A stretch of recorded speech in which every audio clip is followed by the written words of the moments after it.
날마다 하나님을 만나고 하나님을 찾았던 사람인 것 같습니다. 메시아의 언약이요, 그냥 흘러가는, 그냥 이론적으로 알고 있는 그런 복음이 아니고 왜 내 인생에 그리스도가 필요한지 알았던 사람입니다. 그 왕이었고요, 대단히 인정도 받았습니다. 왜냐하면 사울은 천천세고 다윗은 만만세라고 표현을 했으니까요. 어디를 가든지 인정받았던 사람입니다. 근데 완전히 비참해진 거죠. 그 사울이라고 하는 사람이 죽이려고 쫓아다니는데 그런 비참함 속에서 진짜 하나님의 은혜, 하나님과 함께하는 그 비밀이 있었기 때문에 뭔가를 승리했던 겁니다. 근데 승리하고 나서도요, 인간은 진짜 답이 없는 게 또 자기의 뭔가 때문에, 자기의 안에 있는 다른 것 때문에 또 실수를 해요. 우리아의 아내 밧세바를 취하죠. 그때 아마 다윗이 느꼈을 것 같아요. 그때 나는 진짜 그리스도가 아니면 안 되는 사람이구나, 진짜 그리스도의 은혜가 필요한 사람이구나. 어땠을까요? 그 마음이. 그렇게 인정받고 그렇게 하나님을 찾았고 사람들이 진짜 신앙이라고 인정했던 사람인데 그 순간에 완전히 무너진 거죠. 한순간에. 근데 그때 어땠을까요? 자기의 충신이었던 우리아를 전쟁터에 몰고 과연 괜찮았겠습니까? 그러니까 좋다고 살았겠지만 과연 그 마음이, 그 심정이 괜찮았을까요? 선지자가 말을 하니까 아예 무릎을 꿇어버리지 않습니까? 그리고 그 다윗이 평생을 이렇게 가는데 가장 중요한 것은 그 메시아의 언약을 확인했다는 거예요. 그 많은 사역을 하고 많은 일을 하고 많은 헌신을 하고 또 많은 것들을 하는 게 중요합니다. 근데 가장 중요한 건요, 무엇 때문에 복음이 내 인생에 필요한지 답이 나와야 돼요.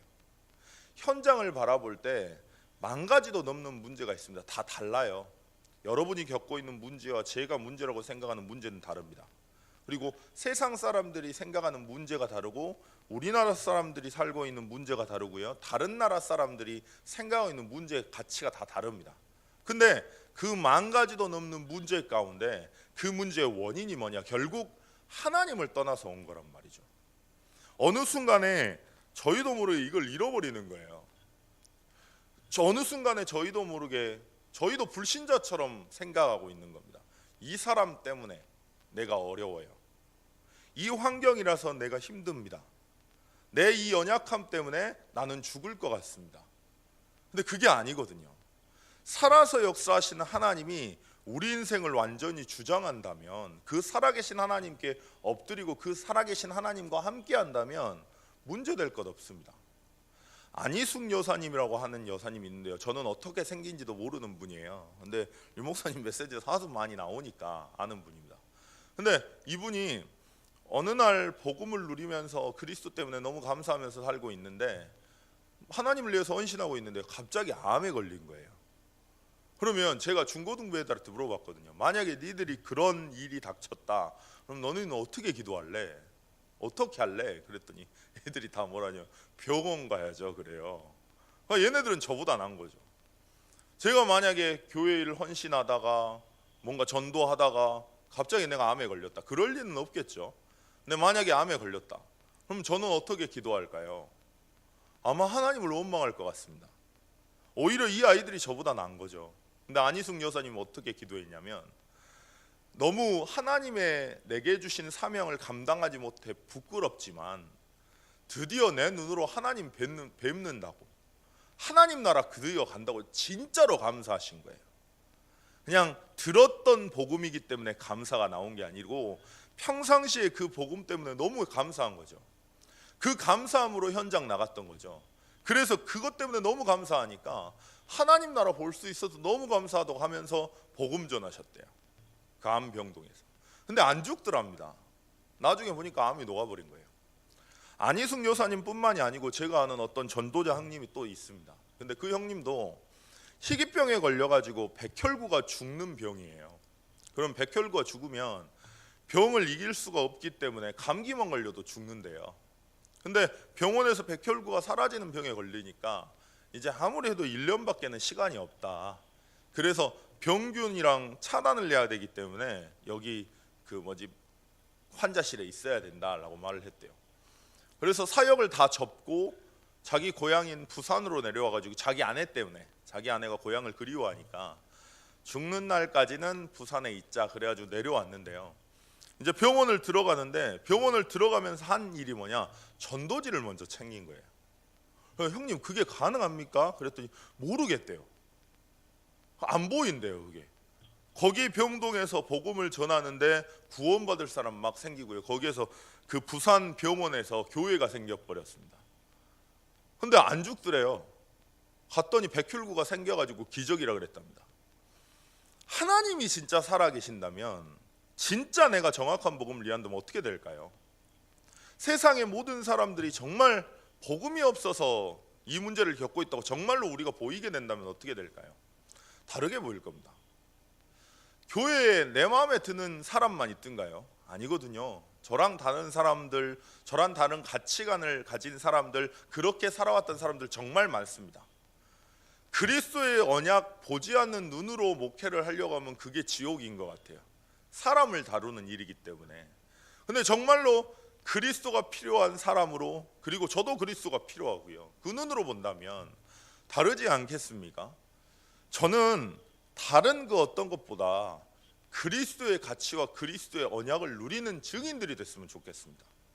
제가 중고등부 아이들을 놓고 기도하는 건 그거예요. 굳이 다른 말을 하지 않아도 진짜 그리스도의 가치를 알고 복음을 정말로 이해하는 사람이다. 그러면 말하지 않아도 하나님 앞에 서게 돼 있습니다. 말하지 않아도 내가 누구인지 알게 돼 있습니다. 문제는 그건 거예요.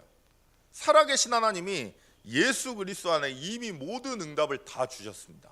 왜 예수 그리스도 모든 문제 해결자라고 할까요? 진짜 그리스도 붙잡으면 모든 문제가 해결됩니까? 저는 아닌 것 같아요.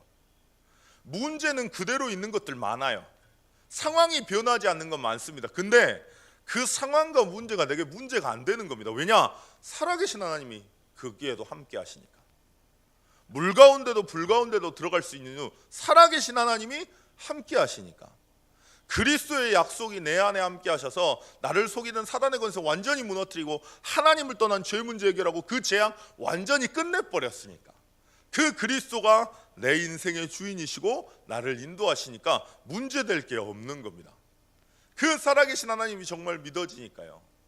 그게 신앙인 것 같아요.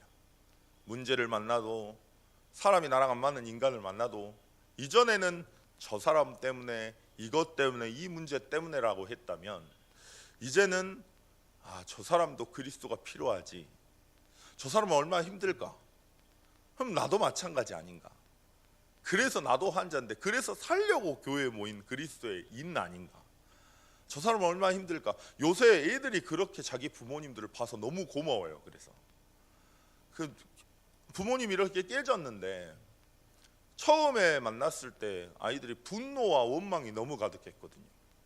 그래가지고 언젠가는 내가 아버지 어떻게 해버린다고 저랑 똑같은 생각을 가지고 있었던 거예요.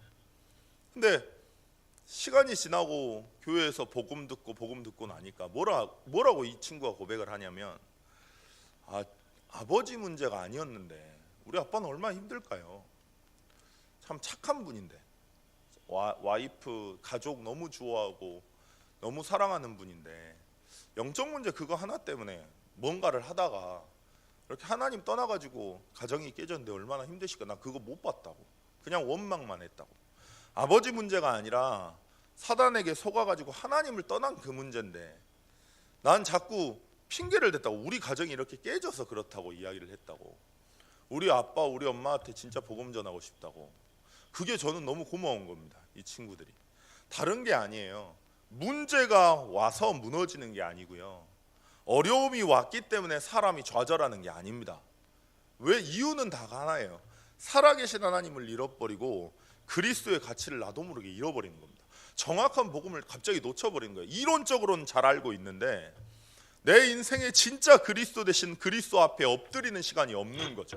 왜 내 인생의 왕이어야 되는지, 왜 내 인생의 제사장인지, 왜 내 인생의 선지자여야 되는지 그 이유가 날마다 나오는 시간이 있어야 되는데 어느 순간에 놓쳐버리다가 그리스도의 가치, 그리스도의 능력, 그리스도의 사랑, 그리스도의 그 풍성한 정확한 복음 다 잃어버리고 놓친 채로 어느 날 뒤돌아보면 내 힘으로 가고 있는 겁니다. 하나님이 아마 그 모습 보시면서 안타까워하실 것 같아요. 왜냐하면 하나님이 전도 이전에 첫 번째로 원하시는 것은 저는 성도들이 행복하는 걸 원하신다고 생각해요. 무엇 때문에 여러분들 여기에 오셨습니까? 처음부터 전도라는 사명을 깨닫고 여기 앉으셨나요? 아니거든요. 복음 누리고 싶어서 오셨잖아요. 진짜 행복하고 싶어서 여기 앉아 계신 거 아닙니까? 하나님은요, 그리스도 안에 그 어마어마한 비밀을 다 주셨어요. 오늘 우리의 관심이 거기에 있으면 됩니다.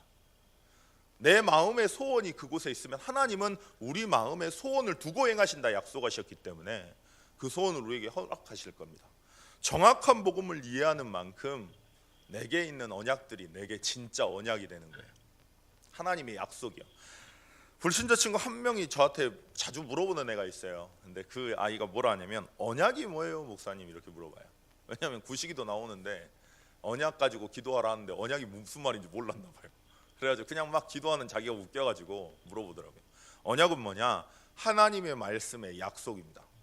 하나님이 어떻게 약속하셨습니까? 여러분들을 그리스도 때문에 행복한 증인으로 부르셨다 했고요. 마태복음 28장 20절에 세상 끝날까지 너희와 영원히 함께해서 너희를 사람 낚는 어부 그리고 진짜 세상 살리는 증인으로 부르시겠다 약속하셨습니다. 그 약속이 내 것 되면 어떻게 되냐? 내 모든 걸음이 언약의 여정인 거예요. 그 언약의 여정을 가지고 있는 사람, 그 사람이 가문의 우두머리 아니겠습니까? 그 사람이 현장의 우두머리 아니겠습니까? 비록 연약하고 부족하고 모자라다 할지라도 내 안엔 그리스도가 계신다는 걸 진짜 누리고 아는 사람이니까요. 오늘 그 그리스도의 사랑과 그 가치를 발견하기를 원합니다. 정말 그 그리스도의 능력을 정말 발견하기를 원합니다. 진짜 그리스도로 행복한 증인들이 되셨으면 좋겠습니다. 목사님은 그렇게 기도하고 계시고요. 저희들도 교역자분들도 그렇게 기도하고 계십니다. 오늘 잠깐 기도하실 텐데요. 정말 그리스도의 증인 될 수 있도록 내 인생에 무엇 때문에 그리스도가 필요한지, 이 땅에 무엇 때문에 오직이 아니면 안 되는지 그 이유를 찾고 그 언약을 누리는 증인이 될 수 있도록 주님 내게 역사해 주옵소서. 날마다 왕 선지자 제사장 되신 그 그리스도의 언약이 내 것 되게 하여 주옵소서. 머리로 알고 있는 복음이 아니라 실제 누리는 그리스도의 체험하는 증인 될 수 있도록 주님 역사해 주옵소서. 잠깐 기도하시겠습니다. 하나님 아버지 은혜 감사합니다.